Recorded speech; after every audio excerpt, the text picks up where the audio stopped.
I have a different subject today, and it may be one that touches you as it does me. And this is related to public recording. And I know we probably, most of us, maybe all of us have seen this where um, somebody's standing there filming you and they say that they're doing it under their legal rights and things like that. And that's true, they are. So here's a question. Were recording laws based on catching public incidents and or crimes? And there I'm talking about the cameras that are, public. I don't know any other way to say it. Maybe to look for and identify suspects of crimes. And that's probably a good thing. I gotta tell you, if you see me jerk my shaking, I always do that. That's I don't know. I developed it a few years ago, and I just do that, shake my leg. So back to the subject. In my opinion, these could possibly be acceptable by some, and I'm talking about the public recordings. And they could be helpful or help public feel some sort of quote unquote security. Okay. On that thought, the way I look at it is this. While generally accepted by many as a form of security is a false sense of security, it may record the crime committed against you, but it's not actual security to prevent that. Okay.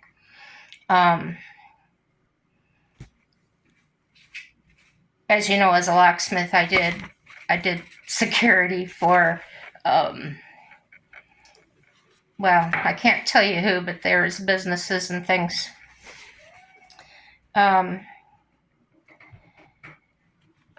So I have a good idea of what true security is, and yeah, we'll just leave it there.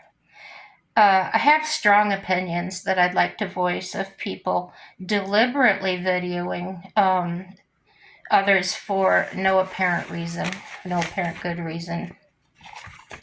And that's someone that is basically standing a little bit close to you. They're within eyesight. You can see them actually with the video camera on you, their phone.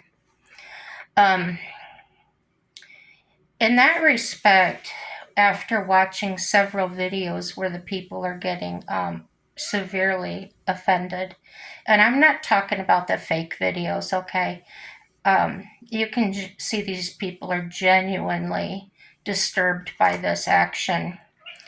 So in my mind, this is my mind, okay? I'm not projecting anything onto anybody. These people that are, what I mean by shooting is shooting the camera or, doing the taping or the, not tapes, but you get what I'm saying. They're doing the video. An unwanted video could result in getting quote unquote shot back at with words and unreasonably attacked. Okay. That may come in the form of something being thrown at them, or even if it accelerated to physical attacks. And they can stand back there and say, well, if they physically attack me, I'll press charges. Well, those are words, and words are not going to help you be more secure. That could just really turn out bad. And for someone to put themselves in that position for no apparent reason other than they want to assert their right to video in public, okay? And I'm not trying to trespass on anybody's rights. As I go into this, I'm sure I repeat things and everything, and I'm sure you'll understand where I'm coming from. And you don't have to agree with me. Everybody's got their own opinions and perspectives on things. That's people. So here we go. There appears to most definitely the individual holding the camera seem or appear to be on the offensive. And that's from the perspective of the person that is offended by being videoed without their permission or consent. So intrusive, and it would probably behoove the video person to just put an end to that encounter by just ceasing to do that action and either walking away or make something else their focal point. As a person with social public anxiety that I have, if someone was intentionally shoving a camera in my face, so to speak, and what I mean by that is they're not right here, they can be just within my eyesight, and I would be very offended by that in a psychological way. I have issues. I'm not going to go into all that. That's okay. So, as I have social anxiety, I'm sure there's lots and lots of people that suffer that and worse. So, if that person was, quote unquote, for lack of better term, shoving a camera in my face or their face, while I'm just going about my day, my business, it would feel like an unwanted invasion of my right to feel safe and freedom of movement. Okay. So,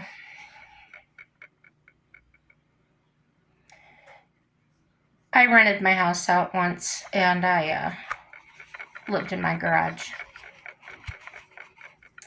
Now, if you could put yourself in the situation, what if my renter were to come take pictures of me through the windows? Okay. To me, that would feel the exact same way as someone doing that in public.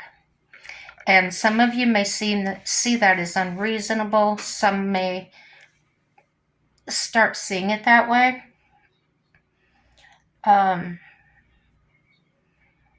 I think it's disrespectful for them to do that. And I gotta go back to my notes so I don't get off subject like I do sometimes. Now, the exception comes when I ask not to be recorded, and then I'm respected enough by that person to move on to another subject.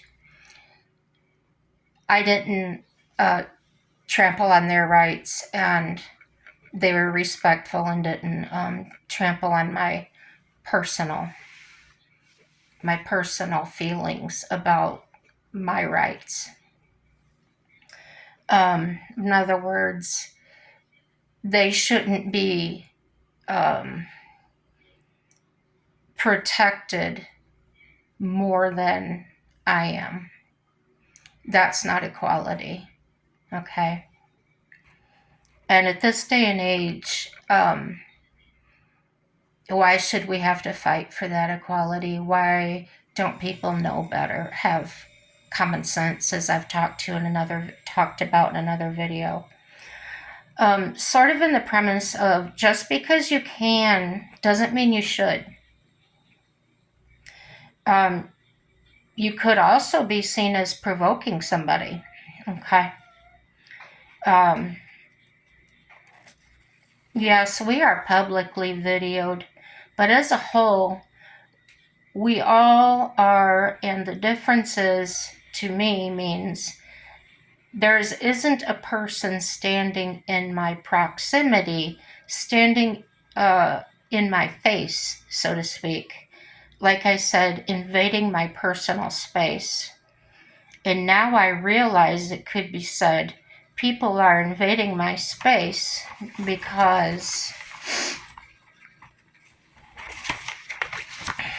they are observing me in public. Like I mentioned, um, that disrespect, and that's how I feel it is. It's disrespect. But when actually recording, here are my concerns, and they're not just limited to this list, okay? These are just the ones that were on my mind, and as they came to my mind, I was jotting them down. This is the way I think when I see those types of videos where people are getting upset and the person recording just doesn't stop, and they get closer and they antagonize and they go on. Number one, are they getting my picture for malicious uses? Number two, am I being shopped as in a possible human trafficking victim? Number three, what if a person was in a witness protection program, and by videoing this person, you've now possibly put their life in danger? You don't know who's watching those videos. And if somebody's recognized that is in a very dangerous, or was in much of a dangerous situation, that they had to be relocated and identities changed, and now you've put that person's face for everyone to see. Please consider that when you are videoing somebody, a stranger, okay? Number four, are you using my actions? So if I'm moving about, are you actually taking those videos and my face, etc., to create fake profiles?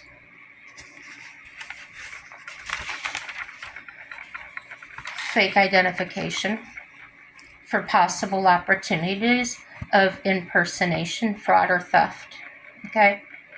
Keep in mind when you're sticking a camera at somebody, these may be things that are going through their mind, okay? And yes, it's your right to video. It's public. You're in the public. Absolutely, that's legal, okay? But have some discernment, have some respect, as you would want to be respected. Number five, are they using my images and manipulating them in a way to make it appear as though I'm doing things that are not actually happening? And on computers, they can manipulate images and things like that. What if you put something up there that compromised my marriage, my family relationships, things like that? Just think, would you be comfortable if someone just walked up to you closely and started asking you personal questions?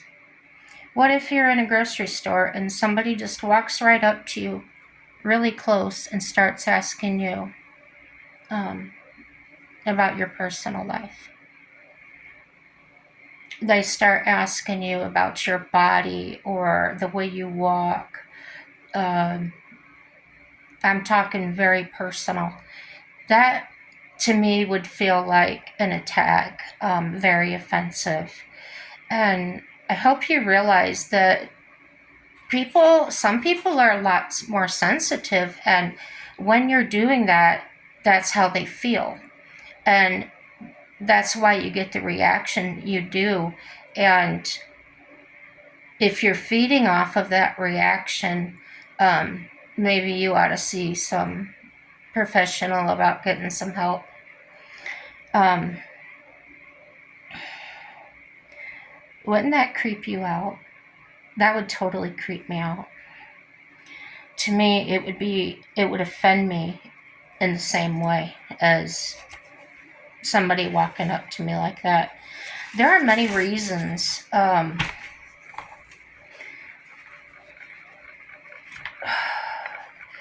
majority of our people feel very strongly against having their children being videoed by a stranger, okay? Don't we think we all deserve to be protected as they are? Think about it. People being watched through a camera and then posted on social media without their consent should be counted as a crime. If memory serves me correctly, and I have not researched this statement, okay? News stations, movie sets, etc., must have documentation or some kind of recorded permission to be filmed and released to the public. There's reasons for that, you know. And they broadcast it on TV, so show some respect. Shouldn't we all just be accountable for our own actions? You know, I feel that we should. And if you cause a reaction, if you do cause somebody to get hurt or kidnapped or the things I talked about as a result of your video, I think you should be held accountable to the laws of the law works both ways, honey. Yeah, you have the right to video everywhere, but other people, the people that you're taking pictures of, also have rights, okay? There's two sides to every story, and people aren't stupid. People watch your videos and they know what you're doing. And you're contributing to the downfall of humanity and how people treat each other, okay? All I have is my personal opinion and perspectives. Being a decent, respectable individual is free of charge. It really is, totally free. Usually the best things in life are free. Another thing that just makes my skin crawl is I'm so glad my name isn't Karen. What happened to just voicing your opinion of the way a person is behaving as unwanted aggression or unreasonable? I know when I began having chemical imbalances and hormonal changes, that I was suddenly thrown into for a severe medical event. I was having psychological problems because of the unaliving of my father by my second husband. Somebody I'd been with for 9 years that was a charter member of his church. He didn't smoke, he didn't drink. He was a member of the volunteer fire department ever since he was 18 years old, okay? An upstanding young man. Not, okay? Somebody I'd known for 9 years that loved and protected me suddenly switched. Or did he? Was that just lying underneath the surface all along and then one day it broke through? All right. That traumatized me to the point that I temporarily lost my touch with reality.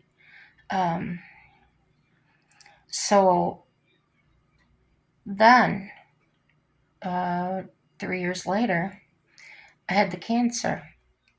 and I had to have a total hysterectomy. And I'm not trying to give you too much information. I'm trying to give you insight of what the video taking of a person could trigger. Okay.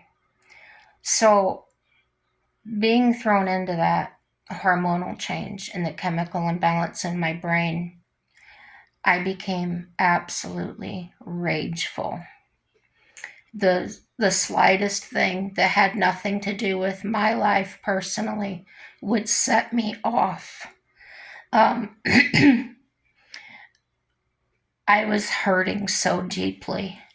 I felt unwanted. This was the second husband I had that left me high and dry with no warning.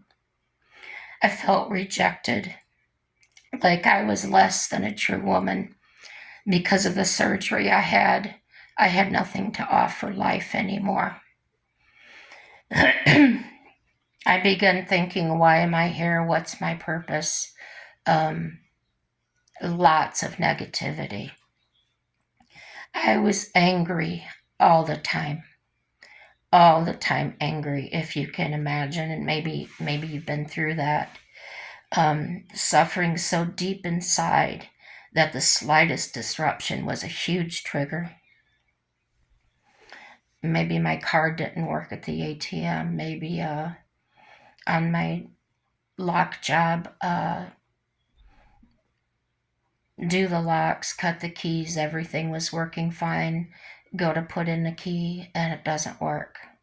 Having to do it all over again and getting so rageful, I would just throw the lock down. Now, I was working inside my van with the door closed, but I knew right then something was wrong. Okay? You don't know what a person is going through. And when you go stick a camera in their face, that may come back on you in a very negative way. Things could escalate very quickly. Now, I sought help and got better. Well, what I mean by better is found the right people to help me. The medication was actually researched, and I was genotested to quickly find the sort of chemicals that would help my brain, because my sense of reality was off.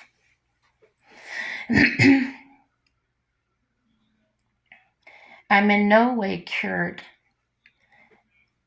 but if I stopped taking my brain chemistry and hormonal support meds, I would still be acting out that rage created by the understanding and perceptions of my past. So, with that all being said, I feel that everyone deserves respect and dignity. Don't take that away from people, please. Treat others how you want to be treated. And maybe you don't care how people treat you right now, but someday you might. Pretty confident that you will feel that way. And let's coexist the way we need to.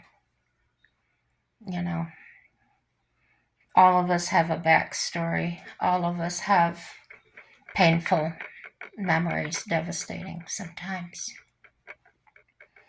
So that's my conversation for today. No matter what happened, no matter what you're going through now, I don't want to say everything in God's time. I don't like that saying. I don't like being told that everything happens for a reason. It may be that, but I don't want to hear that when I'm in a bad place, and maybe you don't either. When people say that, they most likely have the best of intentions and they don't know what else to say and they want to encourage you. So if that's happening and those words really irritate you, like nails on a chalkboard, as they do me, try to picture them as coming from the best place they can. That's where they're at. That's their perception of what you're going through. And that's their, the only thing they can think of to help you. And the truth is, there is no way that person can help you. But you can accept their love and support and try not to focus on the words as much as you do being grateful that you have someone by your side. And when I was going through that horrific time that stuck with me for years, that happened in 2007, and I met my current husband in 2010. And it was still inside of me. And I wasn't medicated. Actually, when I rode in the car with him, I couldn't trust him to drive me safely. We got to a stop sign and I jumped out of the car. I've told that story and I wouldn't get back in. And then when I did, I had him take me to a place to get help immediately. Thank God I had the foresight to have my eyes open enough to see that it was me having the problem, that it wasn't created by him or anything else. And I've seen people that they carry it with them, they carry it into relationship, and they begin attacking their partner, and the partner has no idea what's going on.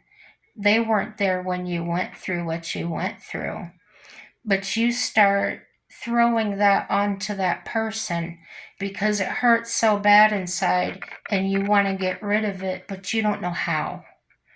And so you're throwing this at this person, hoping maybe they can do something with it, and they can't. They can't comprehend it, and they're not a mind reader.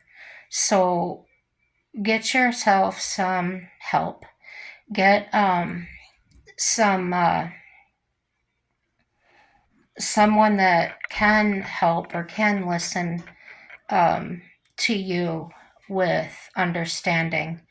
Now, when I first started with my first encounter with mental health was in my 20s, and it was with a psychiatrist. And I walked in, I sat down, and she just wrote out a prescription for lithium.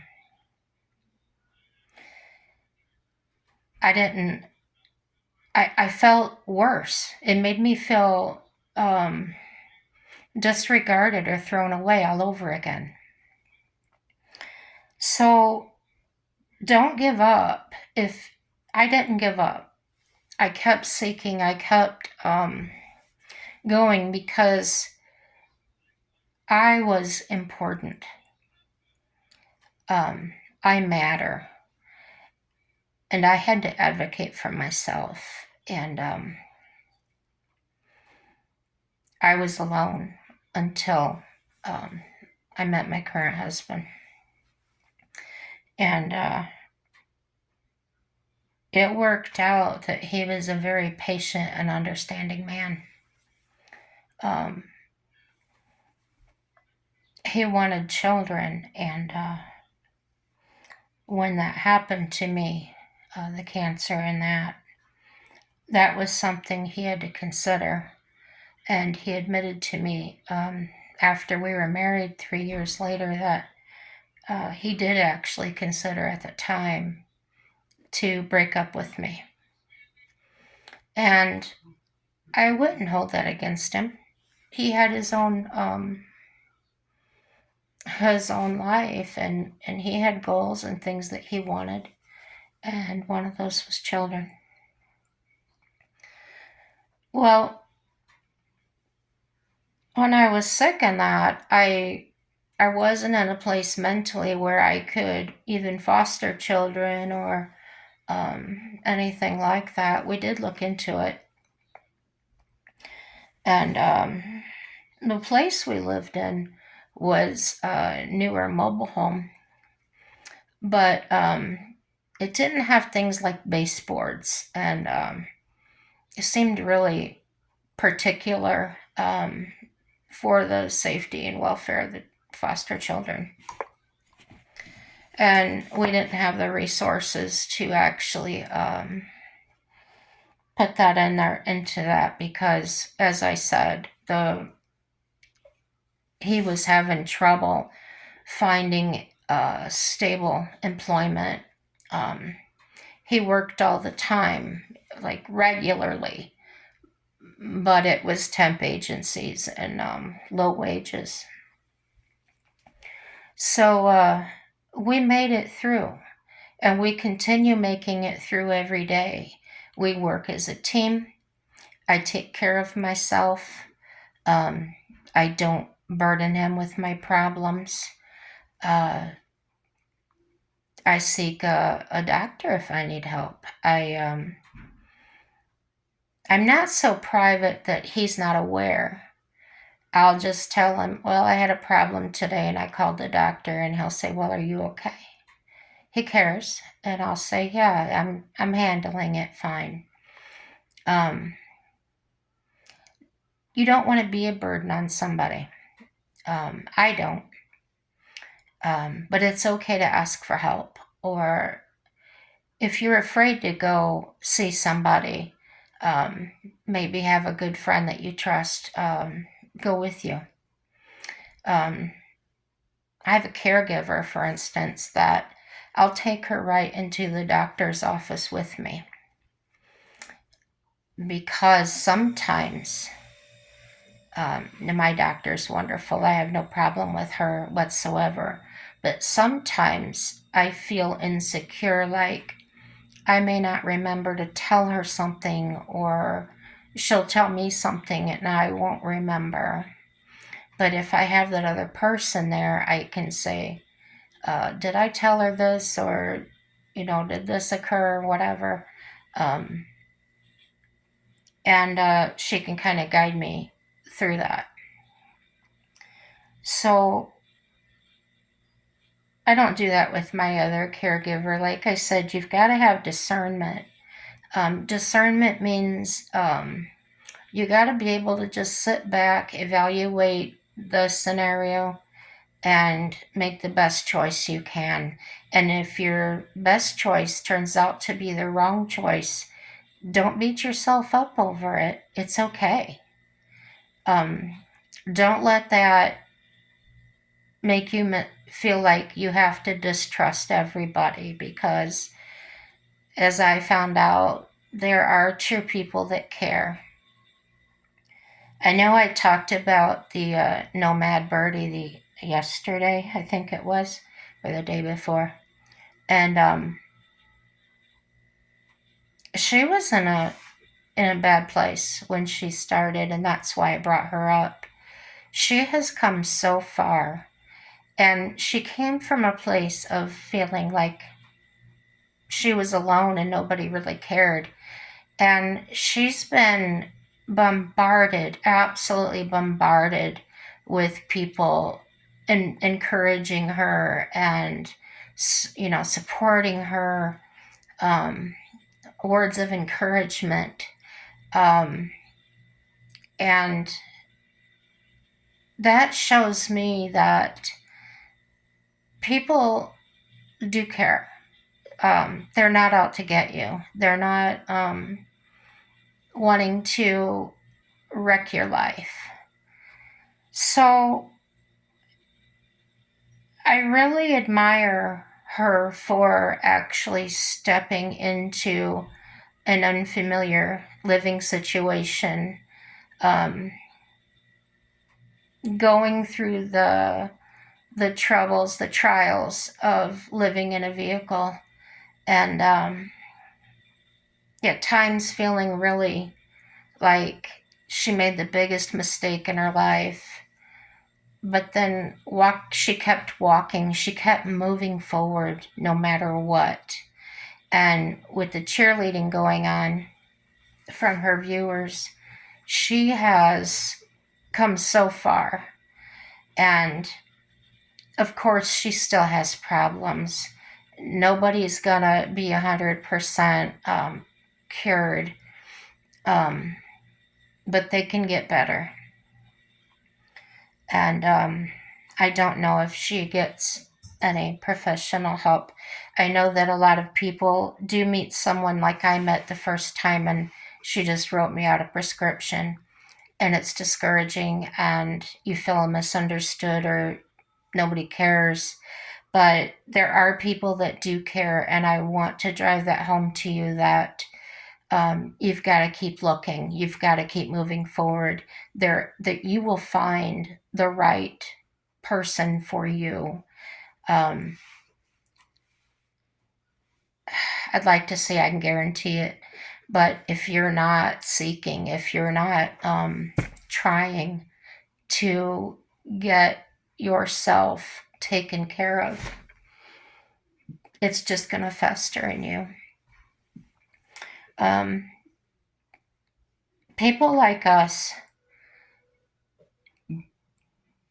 the other people can't see what's wrong with us. It's not like having a missing limb or a scar or something they can see on the outside.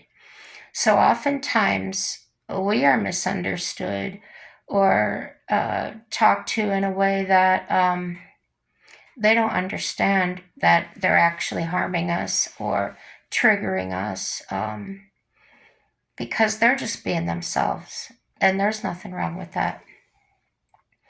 And we shouldn't expect them to know what's wrong with us, okay? That can be a trial in itself, a tribulation. Be graceful. Give them a lot of grace because they just don't know, okay? They're ignorant of the situation. Communicate. You don't have to tell everybody your business like I do. I got a habit of that. But I sincerely just want to pass on what I know, what I've experienced, and in the hopes of it may encourage or help somebody else. You may have been burned like I was by professionals. You got to get over it. And that sounds really harsh to some people, just say, get over it. But that's not the way I mean it. When a family member, in my case, the entire family, would tell me, you're faking it. You want attention. It didn't help. It would send me deeper into depression and feeling more misunderstood, feeling alienated. But cutting those ties for me was the solution for not having to deal with that. I had enough to deal with, enough going on inside that I didn't need that negativity. Two people in my family that were that I loved very much and would do anything for. I learned through therapy they were actually narcissistic and feeding off of me. And that was part of the reason I felt so empty inside. I was a people pleaser, and that's why the relationship worked sometimes, but the majority of the time I was being fed off of. I was feeding them. So I would encourage anybody to, when you get help, the person helping you, when they're truly helping you, can help identify if what you're going through was actually caused by your environment, the people around you, or if it's truly something, an illness that you were born with or inherited genetically that made you that way. From watching a couple other family members, I believe that my depression and things were actually genetically passed on. So there's nothing you can do to change that. People can say, well, you gotta live with it. No, we don't. No, we don't. And that's something they won't tell you. We all have a choice, no matter what it is. Like the person that's sticking a video camera in your face and their phone in your face. They have a choice, and they made their choice to do that. And we can make a choice by turning our back and walking away and not saying anything. But like I said, I feel that we have rights. A few years ago, that would be something that would trigger me into rage. I might have ripped the camera, the phone out of their hands and broke it. If we were on stairs and they were doing that, I might have tripped them or pushed them downstairs. I don't know. Those are just things that I felt at the time. And then I could imagine feeling like that and having the video or whatever on top of that would have been a recipe for disaster. So be kind to people, be respectful, and even if you know the person is a bad person, you can be the example to them. You don't have to keep them in your life. You don't have to stay in contact with them. In my situation, I cut off total contact in 2018, and I don't stalk their Facebook accounts. I don't, I'm no contact, truly no contact. And there's nothing wrong with that in my eyes. If they were to pass away, I would have no guilt. I wouldn't be rejoicing about it or saying, oh, good, they're gone. But I wouldn't, it wouldn't be a bad thing. I would not feel guilty about going no contact because I found my self-worth. And I'm hoping to encourage you that are suffering now, or maybe you're going on a path to wellness. Praise God, because there's no human on earth that you can honestly trust. That's written and that's stated by God, by Jesus. And whenever somebody's doing something to you, try to remember these words. They did it to Jesus first. This isn't new. He died for us so that we could be saved. And I'm not saying any one of you has to believe in God. I'm saying it's easier to believe that than to believe in the tragedies of my life. In those thoughts, I find comfort. So this isn't a negative video. I wanted to encourage people, and the reason I'm talking so seriously is because this is coming from the depths of my soul and my heart. I'm laying out for you.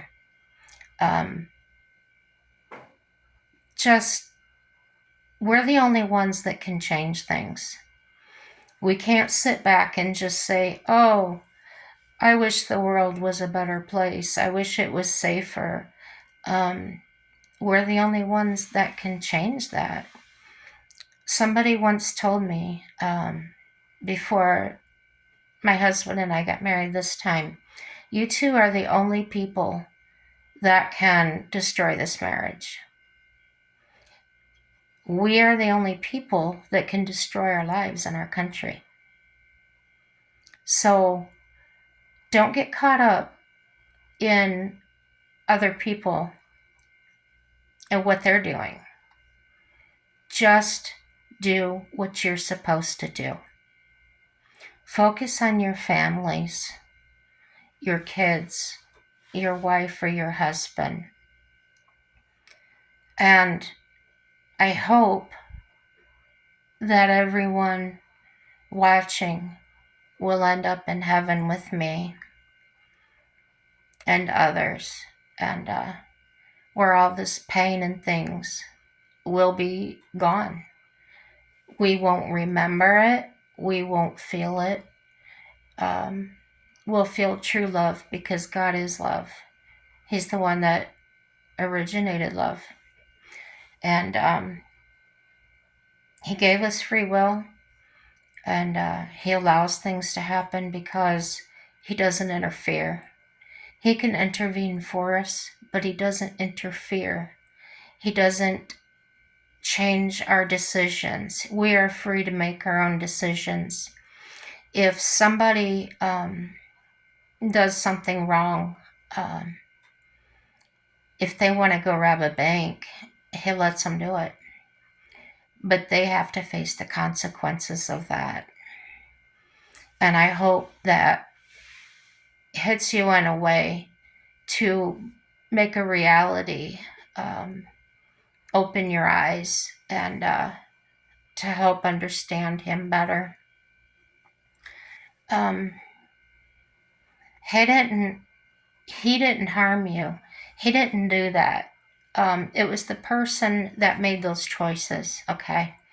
And they have freedom of choice just as you do. And one of the things I had a really hard time accepting was that no matter how good or evil a person is, He loves us exactly the same. If you picture your children as we are His children,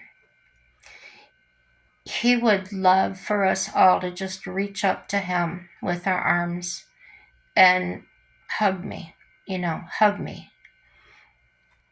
It would be the type of feeling I could imagine as your child reaching up to you, and you're the world to them.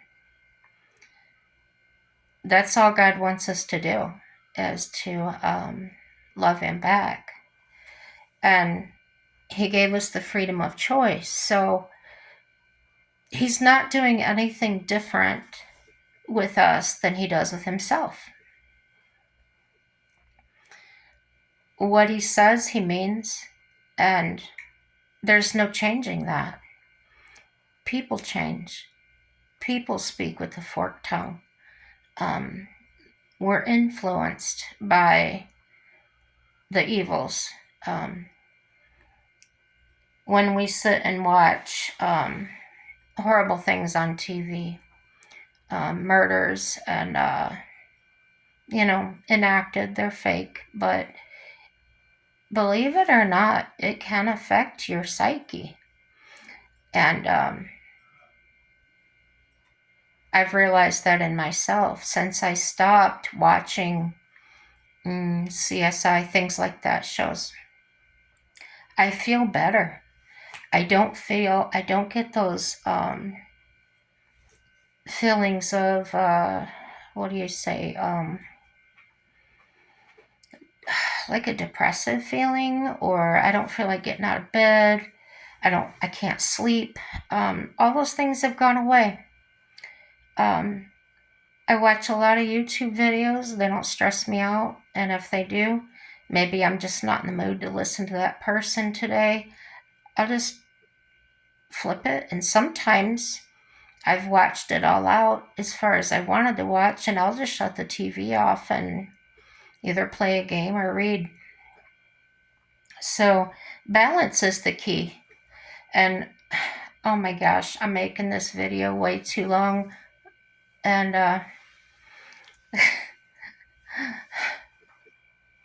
I love you guys as sisters and brothers. Whether you're believers or not, it's okay because you're loved anyway. No matter how you think, you're loved anyway. And in that is the way I love you. So I hope you have a wonderful day. And give me some comments. Like I said, I'd like to know how my videos affect people. If there's certain subjects you want to talk about, I would love that. It's not all what I want to talk about. But I do like engaging in conversation. If you've got a bone to pick with somebody, or you got a bone to pick with me, it's all good. Let's talk about it. I'm not a confrontational person, but if you're confrontational, I can take it. It's okay. You're coming from a different place in your life, and it doesn't affect me. It has nothing to do with me. I didn't do it to you, but I'm willing to listen to it, and I'm willing to take your abuse because I know that when you're hurting, you just want to hurt somebody else. So, and kind words too, or read the comments and you know when somebody's suffering. Even not on my channel, if you see it on Facebook or TikTok and people are just talking nasty, return it with love and respect. Or if you absolutely find that you cannot do that at that time, just scroll by. Go to somebody's comment that you do like and reply to theirs. Choices. Use your choices that you're given. You never know what that person's going through. You don't see things through their eyes, and you don't think like they do, okay? And they're allowed to do it just as you're allowed to do it. Keep that in mind. We all have the same freedoms. And that has to do with God's laws and our laws. So, yeah, like or dislike, it's all good. Subscribe if you're up to it. Comment so I know that you're there. It gives me numbers, but it doesn't tell me who you are. So if you want me to respond to you, if you want private messages or anything like that you don't want published or out there, that's okay too. Yeah, just reach out. I think I said everything. Happy day, y'all. Bye-bye.